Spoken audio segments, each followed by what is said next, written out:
We're here interviewing Big Carolina. You know what I'm saying? One of the biggest. Sup. Alright, so our first question is, what's your first viral NC rap list? And what happened with that? First viral is rap list. That was 2017. I made that like 2017 on Facebook, and it hit like I think it was like 3,000 views. But Facebook, once they put that real shit in, like it knocked the views to like zero. You look right now, it had like 17,000 shares, but it got like zero views. I don't know what the fuck going on, but yeah, that was the first viral North Carolina list. Like that was the first one to ever go viral, and really it was the first one I like made up the list. It was me and this guy named Celebrity Dane. He made like a vlog, website page where it's like a forum. It was like Reddit, but I had made like an actual video forum list, and it was like did the numbers and went crazy. So I got the first viral North Carolina rap list. You know what I'm saying? 2017. Okay. Like artists. Alright, so next question. Stunner Foe. How long you know him, man? How'd y'all meet? I've been knowing Stunner since 2000. No, I met him 2018 in Celebrity Studios in Raleigh. It's no longer there, but that's what it was. It was Celebrity Studios in Raleigh. And I met him because I was working with some other Raleigh producers at the time, and I was like coming in and out the city from the 252, and we were collabing on a lot of beats. He happened to pull up because he knew one of the producers, wanted to say Narrative Baby. Shout out Narrative Baby. He knew Narrative Baby. So me and Narrative Baby, we was cool, we was tight. He like, yo, I'm gonna call Stunner 4 here in the city, see if he pull up. He called and Stunner like he pulling up. I was making the beat. He walked in. He said he wanted the beat. I sent it to him. We locked in from there. And then we just pretty much been in contact just on and off since then. But as like the last 2 years, we've been locked in pretty heavy. That's my boy. He be reposting my jokes and stuff when I make by him and stuff. And like he'll share my music sometimes and be telling me like to keep pushing and keep dropping my music. But I rock with Stunner 4. Shout out Stunner 4. Okay. Let's talk about the baby show love on TikTok. What happened with that? Oh yeah. So I made a video. No, I made 2 videos actually. If you on my Instagram, if you see my Instagram, I be doing this North Carolina be like or North Carolina videos. And one of them is when the baby come on, you gotta put your right hand over your heart if you're in North Carolina. And I did it on TikTok. He ended up liking it, and he ended up like putting a favorite on it and like doing the repost thing on his page. Like he did like 2 of my videos after that, like all in the same day. So that was cool. That was crazy though. Shout out to the baby, to go. Okay. Alright, we heard you had a viral roast battle with Moray. Oh yeah, that was yeah, I did. Shout out my boy Moray. That was 2021. 2021. I just did this North Carolina joke, like North Carolina bilingual, cause we be code switching, and he posted it on his story. He posted on his story on Instagram. And people started hitting me like, yo, Moray posted you. So I'm like, damn, that's crazy. So the very next day, like he on live, and I'm like, bro, let me just send my request in and see if he just happened to see me in there. And he did, and he requested me, and I'm talking to something. I forgot what happened, but he threw a joke, caught me off guard. He caught me like the first 2, 3. He robbed me. Then I hit him with a banger. Then it shut the lie down. You know what I'm saying? But that's my boy. You know what I'm saying? I'm had to get at him again.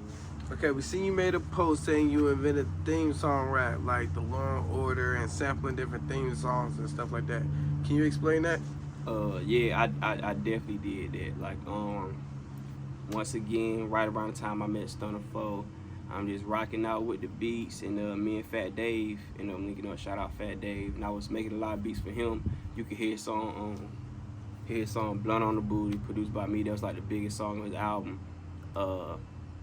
He was like, yo, let's lock in. Woo, made some beats for him, and I made the Long Order song the same day he did the Blunt on the Booty song. Like, same day. Well, I sent it to him the same day. It was probably about 6 months old when I sent it to him. So 2018, then he like, yo, that shit fire. Like, can I get the beat? I'm trying to do something like that. And I'm like, hell no. Like, no. Because I already knew, like, it was one of the ones.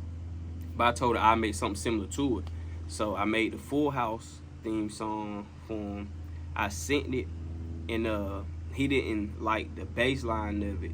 So he sent it to DJ, not 20, DJ, but he sent it, I Got 20 on the beat, and I Got 20 on the beat remade my beat, and then they just start like going crazy with it from there. Then from there you get like the Lil Tylers, you get like the V's, and you get like the Get Rich Z's, and you get like some of the other artists that did samples. But yeah, I definitely started it, and I got like that done definitely in the 2018. So yeah, that's true. That's definitely true. Okay. So right now, if you was to pull out your phone, who's the most famous person in your phone? Most famous person in my phone. Most famous person in my phone.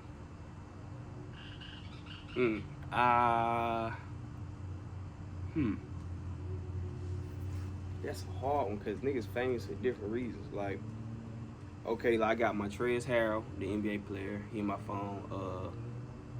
Duchess from Black Ink, I met her like a couple years ago, like 2020, and I just say her number. Stunner Foe, got Stunner Foe. Seti Hendrix, one of the main creators and the artists of Boondocks. I don't know. That's a hard one. That's hard. If you ask me, I'ma say the creator, one of the creators and one of the cartoonists of the Boondocks, Carl Jones. I'm had to say him.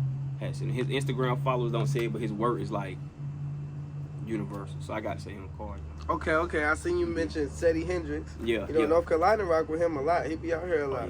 Yeah, how'd y'all end up getting locked in? Actually, I was supposed to went and met, set it off at 3 one day. He got busy. Basically, he didn't pick up. So I'm in Raleigh. My boy Next VST, he hit me up. He like, bro, I got Seti Hendrix. He at my house. You know what I'm saying? He about to do a show. Can you pull up? You know what I'm saying? We'll need you because it's a Rocky Mount. And at the time, I'm like, bro, it sound familiar, but I ain't know the exact song. But then when I get there and they playing the song, this is a song I've been bumping. Like I won't bump it. I ain't gonna sit here and count like I bumped it. I wasn't bumping. It was on a mix CD I had, and it was right after my ex had broke up with me. She had that song that Seti Hendrix saying like fucking the low key and all this other shit. Man, I threw that bitch out the window like specifically for that song. So when I met him, it was burning up my spirit. Like, bro, I can't not tell this man. I got to be real and like, bro, if I'm gonna be around, I got to be real, bro. No song made me throw that bitch out the window. Not cause it was bad. It just cause the fact that shit was hitting too hard. Like, it was too detailed with shit that a nigga could be doing to my girl while we broke up. But that's how we met. That ever since then, every time he come to North Carolina, they got a show, an event, he pull up on me, man, and like we just had some wild times together. Like me and say that's my boy. We'd have some crazy shit go on together, man. For real. Alright. So recently we seen an argument with JT from the City Girls. Mm-hmm. Tell us more about that. You get any arguments with any other celebrities, and how did that one go down? I have gotten into an argument with, I got into it with JT. So to get on that first, JT came, shout out JT first of all. JT came to Fayetteville. She was doing a show, and was it the best location? No. Was it the best dressed type of people? More than likely not. Like, did they have the best energy? Possibly. I guarantee that. Cause North Carolina, they like, we gravitate to whatever ain't from here. So I'm pretty sure the crowd came and showed out, and she came and she could have been under the weather or whatever, but she was like underdressed. She was underperforming. People pulling their phones and cameras out. She making them put it down. And then when people started complaining about it online, she went as far as basically make sarcastic jokes about North Carolina fashion and type of club and don't let me get on y'all and a lot of other things. And with me, I'm gonna be honest, I was fresh off the wake up. When I'm fresh off the wake up, I ain't got time to rethink some shit and filter it. I seen it, my brain, which is fresh, are out of sleep. So I'm very blunt when I just woke up and I seen it and it pissed me off. Like, bro, I know she ain't talking. So if you seen the original video, I still had like sleep in my eyes and shit like that. Like, got up, just roasted her, made my point, But my point was, like, don't talk about us if we pay your bills. Like, it's nothing for you to be saying. If we paying your bills, you need to come out here and give us our show. Like, is that plain and simple? And her, half of it, she was coming at me crazy after I joked on or whatever. And the other half was me saying, like, yo, y'all, people should stop booking these artists that don't really care. Like, if they really ain't got no worthy talent sometimes, it might not be worth the show. Like, so she got some good songs, but not to take away from her craft or her whatever, but you kind of gonna get what you pay for. So her point was like, yo, well, you ain't had to come at me like that. And once, like I said, the sleeping got off me and I done calmed down, smoked me a blunt, I ain't give a fuck. So I was gonna take the post down anyway, but then once she DM'd me and we talked about it, I told her, like, yeah, I was wrong for how I addressed it, but I feel like my message was right.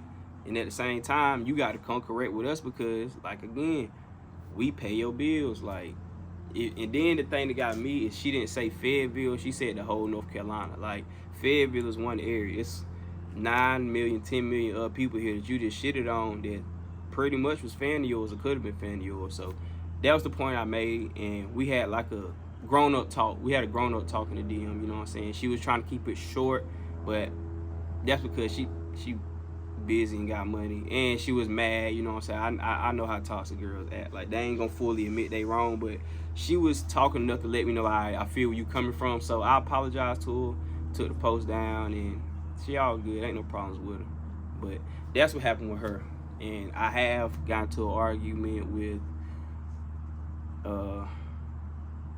it was one of Trill Sammy homeboys a long time ago, because when Trill Sammy chain got snatched in 336, one of his homeboys said something similar, like, I'm finna blow North Carolina up. It's like, bro, why the fuck you gotta blow all of us up? We ain't the ones that snatched your chain. Take y'all beef with the personal places. Like, niggas don't be like, oh, you know what,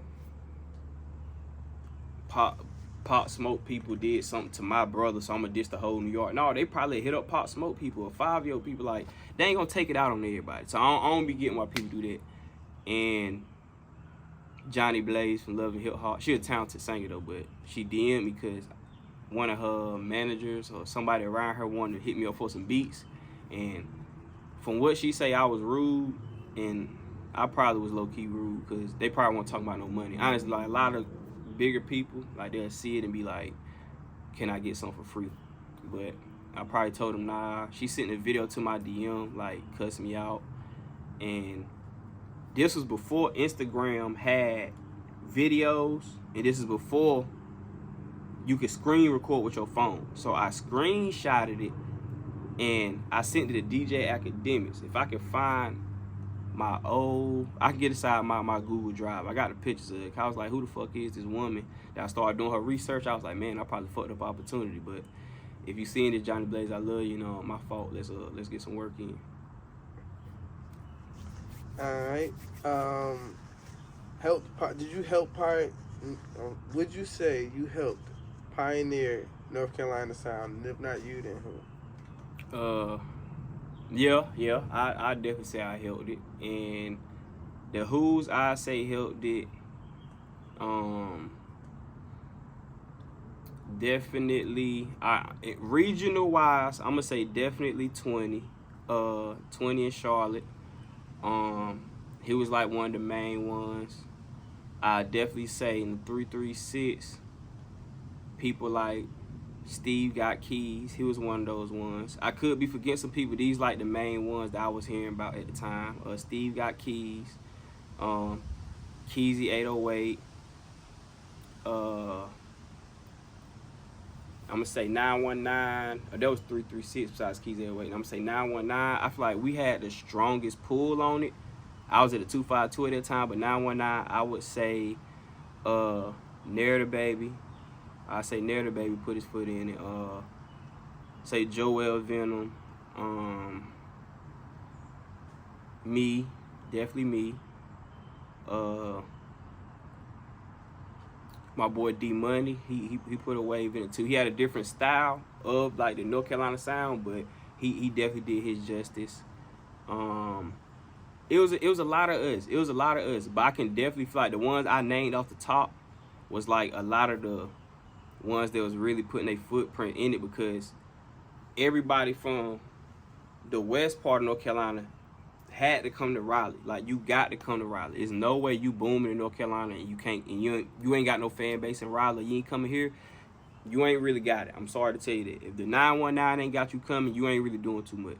So they'll come out here and be doing shows. Then you got to come to the studios. So now when you come to studios like Celebrity Studios at the time, and it's 10 of us banging out these beats, you know what I'm saying? And I feel like I helped pioneer it, because at a time where Raleigh's sound is a lot improved, like Raleigh had a very improved sound of production. I came from like an area where it's very bare minimum. So I'm making a lot of these very plain, simple 808s and keyboard patterns and shit. So it's more natural versus a group of people dumbing it down. You know what I'm saying? But we really was like putting that work in and just beating the underground scene up to spread it, not just with the bigger artists, but a lot of the smaller up-and-coming artists too. But I definitely give it a them. Oh, Yayo the producer, you know what I'm saying? Noisy J. It was a lot of them banging out them beats. But we definitely helped pioneer the sound of North Carolina. But I'm definitely one of the ones, for sure. All right. Can you explain to us, since you do it on like a consistent basis, how do you go viral? How to go viral? I'm gonna do like a small step change. Like, first, before you do anything, take your social media page and follow as many people as you can. Look up online the max amount of people that you can follow and tap that bitch out. Because what you doing is like, I'm going and I'm knocking on all my neighbors' door and letting them know, hey, I'm moving in. Y'all might see me ripping and running up and down this street doing woo woo, or y'all might see me out here selling lemonade. Come to my lemonade stand. So what you doing first is just engaging yourself with people.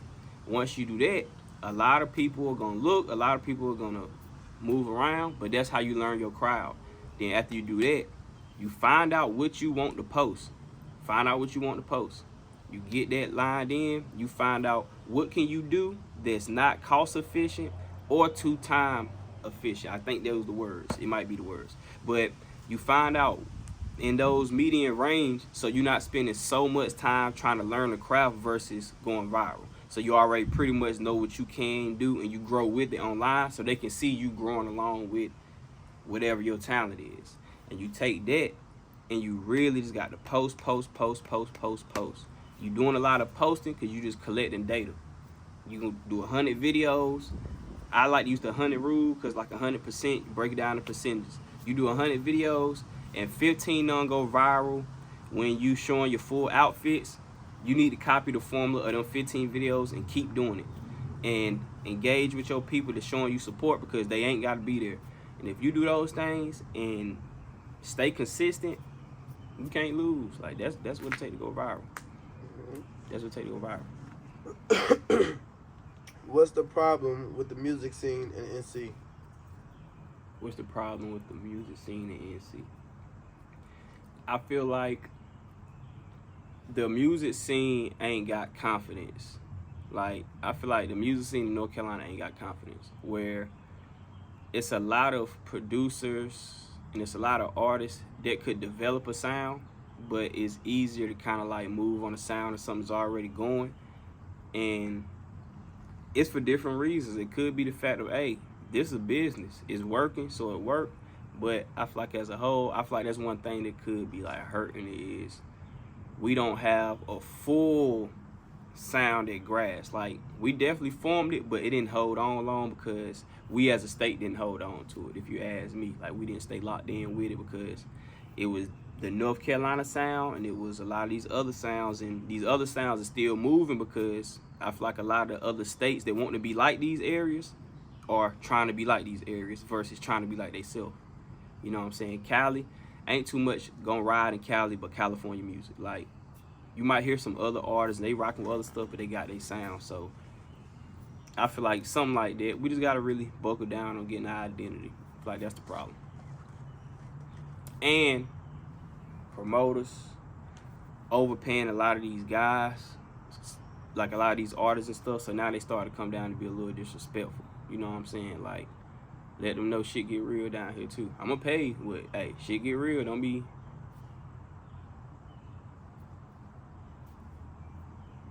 All right, let's go. Rappers versus content creators. Rappers versus content creators. I could say rapping versus content creating. I don't want to call nobody out. With me, rapping versus content creating, I like rapping.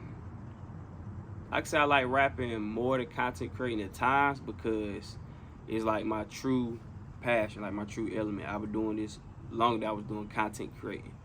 And I feel like it brings more out of me because just talking and having a lot built up in your head, it feels better when you can get that message across through music, you know what I'm saying? So it's like a puzzle, like putting the thoughts in my head and forming it into sentences or rhyming words, as well as like making my beats and doing all of that. Like, I love it. But I love the content creating too because I feel like it showed a side of me that if I was just a rapper around here, a lot of people wouldn't know or a lot of people wouldn't respect. You know what I'm saying? So I could say I fuck with the content creating. I love it a lot because it definitely changed my life, and it like I said, it just make people see that I'm not just a rapper or producer, but I'm not just a content creator either. So, you know, it give and take. It give and take. What's the most money you made at one time off social media? Mm, most money I made at one time off social, like probably like 8,500, probably like 8,000 offline, and that was TikTok. There was like a TikTok payout. Like, it was messing my money up, holding it and holding it and holding it. I think it hurt for like a couple months, but then when the check finally came, it came like perfect timing. Then I opened up my TikTok. I'm like, what the fuck? Like, yeah, definitely about 8 of them things, 8 and some change. Definitely like 8 and some change. And Okay. is that it? Yeah. That was the most. I ain't made nothing that big, like just off the internet at one time. But made thousands, made lots of thousands, lots and lots of thousands. But at one time, yeah, an 8 piece. Your favorite NC rappers? Favorite NC rappers, the baby, of course, the baby number.